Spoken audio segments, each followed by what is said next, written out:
আপনারাও শ্রবণ করছেন, তিনিও শ্রবণ করেছিলেন। শ্রবণ করে তিনি ভগবানের চরণ লাভ করেছিলেন। তিনি কে?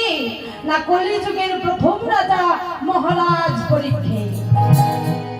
তিনি ব্রহ্ম সাধগ্রস্ত হয়ে 7 দিন 7 রাত্রি অনাহারে অনিদ্রায় রাজ ঐশ্বর্য পরিত্যাগ করে শ্রী শ্রী সুখদেব গোস্বামীর নিকট ভগবত কথা শ্রবণ করেছিলেন এবং ভগবানের চরণ লাভ করেছিলেন।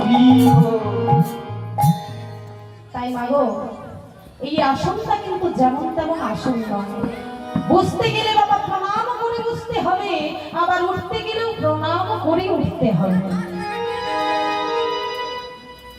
84 লক্ষ জন্ম গ্রহণ করে মানব জন্ম পেয়েছেন। ভাবুন, এর জন্য আপনি হরি নামের আসনে বসতে পেয়েছেন। হরি ভজনের এটা দেহ। আচ্ছা বলুন তো মা, এখানে যদি কোনো পশু প্রবেশ করে তাকে কি আপনি দাঁড়াতে দেবেন? তার জন্য এটা নয়। সেই জন্যই বাবা বলেছে, মনুষ্য জন্ম পেয়ে হেলাই কাটিও না, যেটুকু সময় পেয়েছ হরি ভজন সাধন করো। তাই যেটুকু সময় এসেছেন, এই আসনে বসেছেন, আশা করি এই আসনকে সম্মান দেবেন মাগো।